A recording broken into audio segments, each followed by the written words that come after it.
Hello and welcome to West Dock. Today is Tuesday, February the 22nd, and we have a great show for you this evening. But first, I want to tell you about something exciting that's happened this week. The biggest concert event in Western Newfoundland since 2020 is now on sale. March the 11th up at Marble Mountain, there's going to be a huge event with Shanneyganock, and we're going to be celebrating St. Patrick's Day. Also on that bill, Craig Young, well-known Newfoundland country guitarist, and Fairgale, a pop rock band from St. John's. So you can go grab your tickets for that right now at skimarble.com.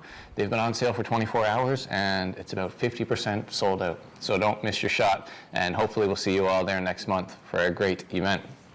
In studio right now, we have two very important guests to discuss a new joint task force operation that's happening right here in Western Newfoundland, tackling serious and organized crimes. To discuss this further, David Cook, RCMP Newfoundland Superintendent, and Ryan Wentzell, RNC Superintendent. Gentlemen, thank you for being here with us today. Thank you for having us. Thank you, sir. So how common is it for our two police forces in the province to be working together this closely on things like this? I'd say it's fairly common. I've been in the province now for 5 years, and my experience with the Royal Newfoundland Constabulary has been excellent. We certainly do a number of shared enforcement activities together throughout the province, not only here in Corner Brook, but over in St. John's. Ryan, and just for my purposes, what is the role of a superintendent inside of a police force? Yeah, so my position currently is the superintendent in charge of Corner Brook Labrador region. So the RNC, currently we have a number of superintendents which oversees our criminal operations aspect of it, and my role exclusively, as mentioned, is for Corner Brook Labrador region. So under that region for the RNC, currently we have 3 detachments, one in Corner Brook, Labrador City, and also Churchill Falls. Obviously, we also police in Labrador West, which is on the boundary with the province of Quebec, and certainly with our assistance and our partners of the RCMP, all the detachments in between, we're kind of a unique region on the island, which basically sees traffic all the way from the Quebec border and also coming in via the ferry in Port-aux-Basques, RCMP, coming through our hub here in Corner Brook as well. So the partnership with the RCMP, as well as working with David over the last 5 to 7 years, extremely important to be involved and in the game for both agencies to be on par when tackling, as David mentioned, any partnership-related duties, whether it be traffic, criminal offenses, community engagement. So it's a very valuable partnership from our end, for sure. Yeah, I guess that makes a lot of sense. It would be almost impossible to protect Newfoundland right now without this sort of collaboration. I think just about Labrador in particular, with RNC, protecting in Labrador City. Meanwhile, in Goose Bay, I believe the RCMP are responsible for policing there. Is that correct? So, it is. So just from community to community, it's. So without that collaboration, I guess it would be very challenging. And of course, there's the element of sharing resources here between departments that I imagine is very important. So what can you tell us now about what some of us have been seeing in the news about the Joint Forces operations, a new sort of task force focusing here on Western Newfoundland? Well, so the Joint Forces operation will involve both the RNC and the RCMP. We're looking at especially the corridor between the Port-aux-Basques port of entry at the ferry terminal, right up through the west side here and into Corner Brook and Deer Lake area. That'll be our primary focus, although we'll take crime wherever it happens to be, and this joint forces operation will find that out and how what the interconnectivity is. Yeah. And so what is sort of the main focus of this operation? And I know it's, focusing on serious and organized crimes, but I think you mentioned earlier a primary focus is drug trafficking? Yes, that's correct. It will be focused on drug trafficking, organized crime groups that are behind that, and how we can work strategically together in order to impact on that, and how it affects the most vulnerable people in communities. And so, Ryan, like to your knowledge, would you say that this corridor here between Port aux Basques and Corner Brook is a kind of a critical or common corridor for drug trafficking to take place? It seems, you know, like a kind of an obvious route with the ferry connection there, and then it being the only sort of highway to enter into the province. Yeah, so I mean, essentially with the sharing of information, obviously in the new world of email and communications, and our partners with the RCMP, I guess what you could say, duration that it takes you to get information at this stage compared to what it used to be is very small, which allows us now in this partnership to work together, work the information. Obviously, anywhere where there's a ferry terminal, airport, travel or hub destination, which the Corner Brook region certainly is. Yeah. And essentially, I think David will agree, the western hub region, Corner Brook, Deer Lake area, and the surrounding area, it only makes perfect sense to partner up with our partners at the RCMP for such an important initiative. Yeah. And again, that's going to be our primary focus is the western region, but essentially, and I think David will agree that wherever the information leads, we'll certainly be following up on that front as well. So what sorts of happenings and information are required to make the decision to do something like this in the first place? Is it based on sort of a knowledge of an increase of an activity in, let's say, drug trafficking, or what are the factors here that made this happen? We've just analyzed what our data is and our intelligence is as far as drug prevalence in the area. It's not a matter of it being increasing. It's just a matter that we've been able to form this partnership now. Certain things have come together as far as our human resources that have made it possible, and we just see a great opportunity to work together, and so we're going to address it in a joint fashion.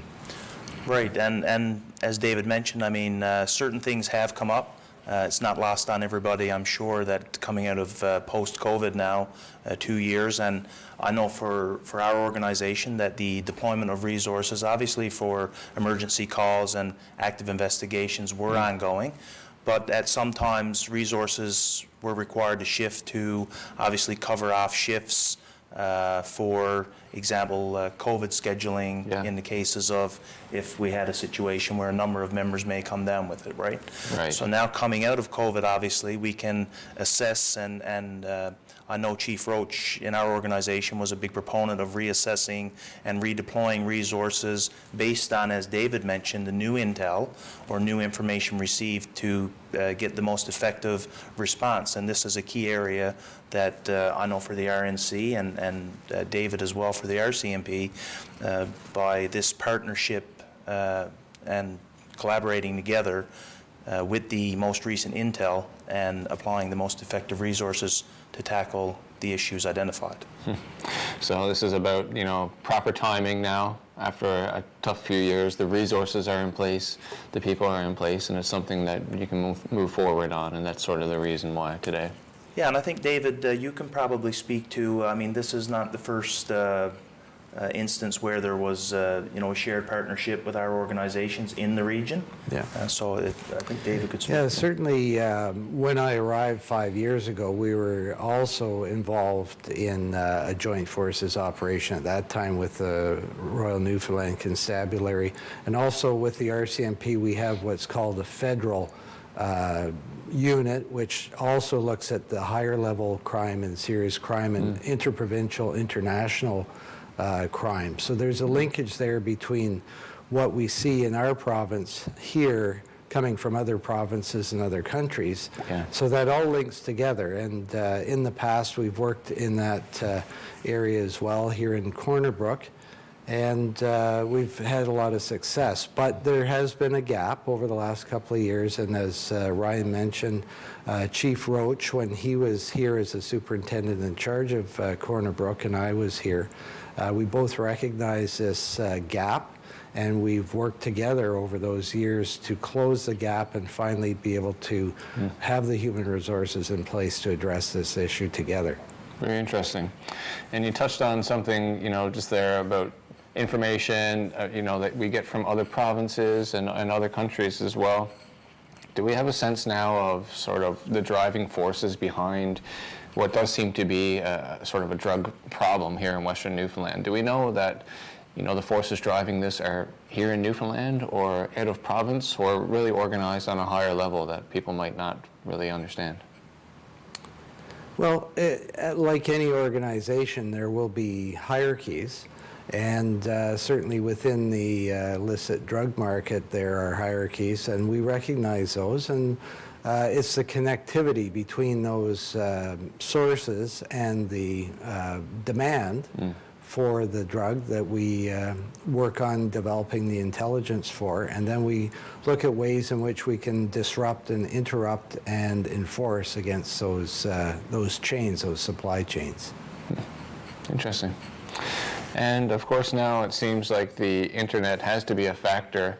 I just know from coming from the legal cannabis industry that illicit sales of even cannabis online were very, very common. And now it seems like we're moving in a direction where you can get almost anything, including drugs, on the internet. What kind of challenge does that present to our police forces? And is that a type of thing that might be focused on with this operation? So I think one thing to remember is obviously there are all kinds of challenges, and resource-wise, it should not be lost as well that we certainly have resources that we can pull from, not only from this joint partnership in JFO West, but also with our St. John's portion, and for example, the intel that comes through our criminal investigation services and whatnot, and that all gets filtered down through as well. So there's a bit of a dynamic there, even though the mandate of JFO West is street level regional area. Whatever intel comes filtered down through, whether that be online sales or essentially, David, I think you'll agree, we will go wherever the intel takes us within reason, or the information or intel will certainly be passed on to the appropriate agency to work on. Interesting. Guys, that's a really neat look sort of behind the curtain into what's happening here in Western Newfoundland. I think most of our viewers will be excited to know and pleased to know that an operation like this is happening here in our community. And so I want to thank you for taking your time today to come in and tell us about it. And certainly if there's anything else that you'd love to share with the community, you can come back anytime, and we'd love to have you. Okay, thanks very much. Thank you very much. I'd like to thank David and Ryan for coming down to spend some time with us today. We're going to take a quick break, and we'll be right back with Jeff Young from the Qalipu Cultural Association. Stay tuned. So why volunteer at Rogers TV? Well, it's fun, exciting, and challenging. You can develop practical, hands-on skills in TV production, make new friends, and have fun, all while giving back to your community. For a few hours a week, you can be part of a great team making great local television. Want to find out more? Get in touch with us at rogerstv.com. Make your mark and find a new passion as a Rogers TV volunteer.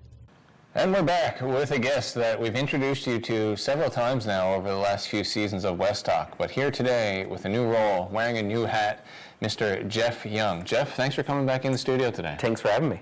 Now, last time you were here, you were representing Skills Canada, and you were helping young people in your area develop and build their skills through some fun competitions. And clearly that worked out fairly well for you, and you've moved on into this new role now with the Qalipu Cultural Association. And this is something I've just become aware of since, I would say, this summer. And for our viewers at home, can you first tell us, what the Cultural Association is and how it's sort of separate from the Qalipu Band that people are more aware of right now?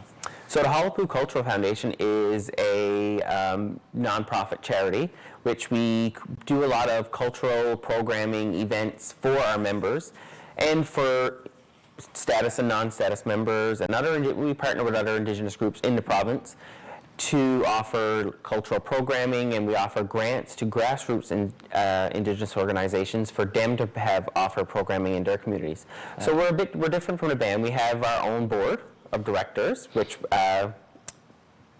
works for the foundation, and then we have the band, which is they provide services to mostly members.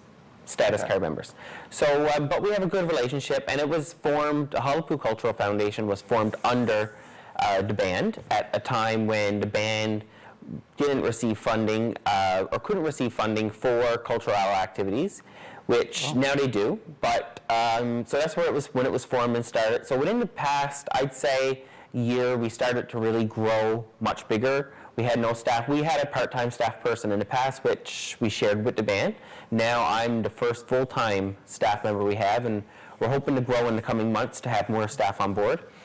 And so that's where we're a bit different, and we're more hands-on, more on the ground, doing activities for cultural activities and helping people regain some of the skills and stuff that was lost through colonialization for the members. Very interesting. And so something you touched on there is, working with non-status people in our area. So can you touch on a little bit more about that and sort of, is there a big number of people who are, we'll say, non-status but are looking to engage and like develop these types of skills and to sort of explore their heritage in the same way as, say, a status member? Yeah, well, a lot of people never applied for status. There's several thousands lost status, thousands were denied status. So there's thousands of people in the province and outside the province that moved away for work or whatever reasons that want to be engaged or still as much Indigenous, as anyone else that has their status card. It's just that, for whatever reason the federal government didn't get them status, or maybe they did not apply or lost it. Now, so those people, we have people like that that are extremely engaged within their communities, that, has been always a part of, the movement, the cultural activities. They're, probably the biggest knowledge keepers and probably the elders with the most knowledge. Yeah. So that's why we try, where we're not the band, we're sort of separate from the band. That's where it gives us, we're allowed to do stuff for those members that are those non-status people. Right. Yeah. And like, are there members of the cultural association? Is this like an organization that people become members of? Well, the board is the membership. Right. So that's what's a bit different. The board is the membership, and that's the only members of the Cultural Foundation, although we do have a large number, thousands of, I guess you could call them, participants into our programming. Right. Interesting. So over the summer, I first became aware of the Cultural Association because I was at a market event on West Street, and they had a tent there. And Jenny Brake was there, and Karen Gillingham at the time, and they were giving out smudging kits. And I found this really interesting because you didn't need to be to show anything besides interest in learning about it, right? And I provided my email, and I received one of these smudging kits that I'm still waiting for someone to show me how to properly use. But I thought it was a really cool way to sort of engage people, especially young people who want to learn a little bit more about this. We've seen it. We have this peripheral awareness of just this one tradition. What other types of traditions and activities might the Cultural Association get involved in or try to promote that relates to the Mi'kmaq culture? So that's one big initiative we had this summer pass, and hopefully we're going to be doing things again like that in the future. Going forward, we have coming up Indigenous cooking classes, which is Cooking to Decolonize with Rich Francis. Pretty famous chef with his own cooking show on APTN. Yeah. We have a program running right now for 6 months for Indigenous youth who are interested in being leaders of tomorrow, and introducing them with trainings and presentations to help build their knowledge of how the business world and the nonprofit sector works. And we have several programs that right now is we're applying for lots of funding, and we're waiting for approval. It's like the waiting game right now. Yeah. So hopefully we will have several approvals over the next couple months, which will we'll be able to host several workshops throughout. Hopefully, many virtual because we have members, province-wide, Yeah. nationwide. That'll help them learn new skills or skills from old skills that's been passed down. Yeah. So some will be like traditional painting, rattle making, dream catchers. So these will be series events held online and in communities as well. Do you foresee any sort of large-scale event, perhaps through the association, to try to bring together all of your participants and members from around the province and beyond? Well, actually, we have an annual gala, which is held once a year, usually in the fall. Okay. We were not able to hold it for the last 2 years because of COVID. And it's always been on the West Coast, but this year, for the 6th annual one, we'll be having it in Grand Falls, Windsor at Gordon Pinson Center for the Arts. And usually brings a lot of our members together. It is a fundraising dinner and silent auction, which brings in a lot of funds for the organization to operate. But at the same time, it's bringing a lot of our members together. It seems like a big gathering at the end of the day because we get to see so many people that we've seen over a screen for all year for the last 2 years now. Yeah. So that's our one big event of the year. And another event we'll be having this year, which will be on the West Coast as the facilitators on the West Coast. It's a program we're doing in partnership with Heritage NL, and it's spruce root basket making. Interesting. Yeah, so the participants will go harvest spruce roots with a trainer, and this trainer will then, on the second day, we will go back to a local community center and build the spruce root baskets. And he'll show us how to do it, and then the participants will leave with a spruce root basket. When is this happening? This should be in July. Oh, very interesting. And do we know where that'll be? We're hoping it'll be in the Bay St. George area because that's where Demand lives. That's going to be doing the workshop. Now, and the foundation is open to do any partnerships or anything with any other groups, if the money or the funding's available and, we can work something out, we're more than happy to do anything across the province. And so who are you working with the closest inside your organization to help make some of these things happen? Like who else is involved that some of our viewers might know? Well, my board directors are great. I have tons of support from them. I have board members in Grand Falls, Windsor, Corner Brook, Port-au-Port, Stephenville, Robinsons, and like I said, it's a great support system. Our chair of the board is Candace Simon, which is also, she is, believe, the executive director of Empowering Indigenous Women for Stronger Communities, which we do a lot of partnerships with them. And I'm hoping we'll be doing more with the band in the coming months and collaborate on more programming. So the idea is that the Cultural Association and the band, those separate entities, will be working closely together, and closer as time goes on, you expect? Yes, I hope so. I have a great working relationship with the employees there now. They're always easy to talk to. Sometimes, and there's a few partnerships and working together on a few things right now. Yeah. And like I said, they're amazing to work with, and I hope that just keeps progressing as time goes on. Interesting. And I have one more question to ask you before we wrap up here. And it's sort of about tourism. In my day job, it's a daily sort of conversation point for me. How do you feel, or how do you envision the Cultural Association here? How do you see the role that they can have on tourism in our region to help, let's say, enhance cultural tourism in the area and help travelers engage more with our Mi'kmaq history that we have here? Do you have any ideas or visions for the future there? There's a lot. There's definitely a lot that needs to be done. And then, I have big ideas, big visions for the future. Yeah. But there needs to be a lot of education or on-the-land experiences. Yeah. Right? To bring people back to the land and show them how things are done. Yeah. In the traditional ways, and even with our membership that needs to be done because so much was lost, and we're only now regaining the knowledge, of our ancestors. So I'd like to, but for tourism, I'd like to see more significance, more murals, maybe more infographics around in places, and maybe more presentations and more cultural diversity training. I think I think you nailed it on the head when you said experiences, and I think I think we have an opportunity here to engage our cultural heritage in a way that enriches the lives of Newfoundlanders and also creates something really compelling for people to travel here to exploring, to get to know. Yeah. So, Jeff, I think we need to have an off-camera talk about this because I have a bunch of things I want to talk to you about. Yes, and absolutely. some suggestions. But in the meantime, Jeff, thanks for coming down today. It's always so nice to talk to you. It feels like you're becoming part of our studio here now. Yeah.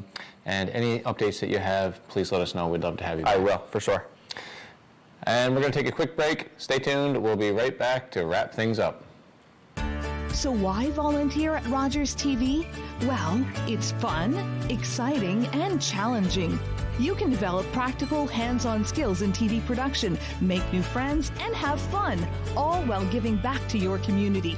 For a few hours a week, you can be part of a great team making great local television. Want to find out more? Get in touch with us at rogerstv.com. Make your mark and find a new passion as a Rogers TV volunteer.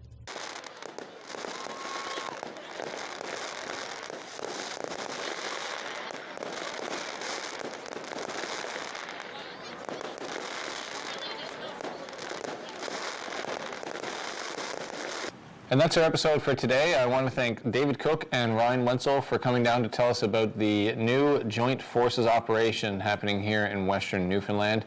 I also want to thank Mr. Jeff Young for coming down to tell us all about the Qalipu Cultural Association and where they are heading.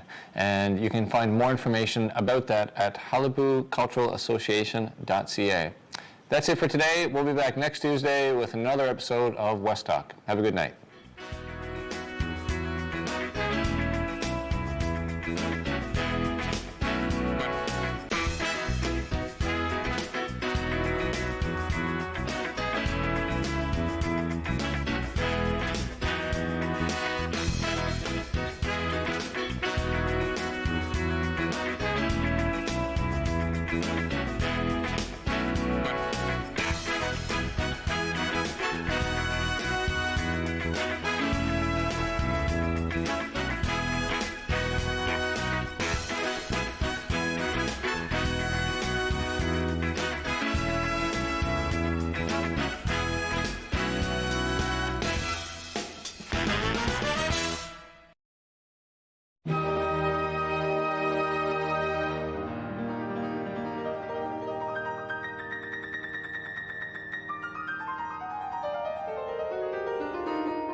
If you have a comment about this program, we'd love to hear it. Email or call us, or send us your feedback through social media.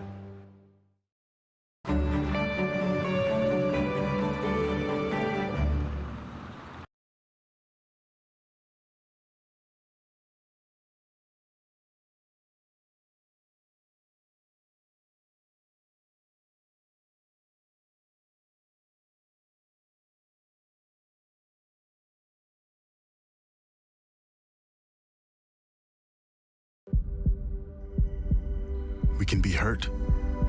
We can be bruised. We can be broken. Slowed down. You're too old to be a rookie. Too green to be a pro. You don't belong here. I know who I am, and I know why I'm here. You show the world what I've known all along. You were born for this. Gucci's not exciting, and everybody knows it. At least it's my name, sweetie. Our name, sweetie. Gucci is my name too. No!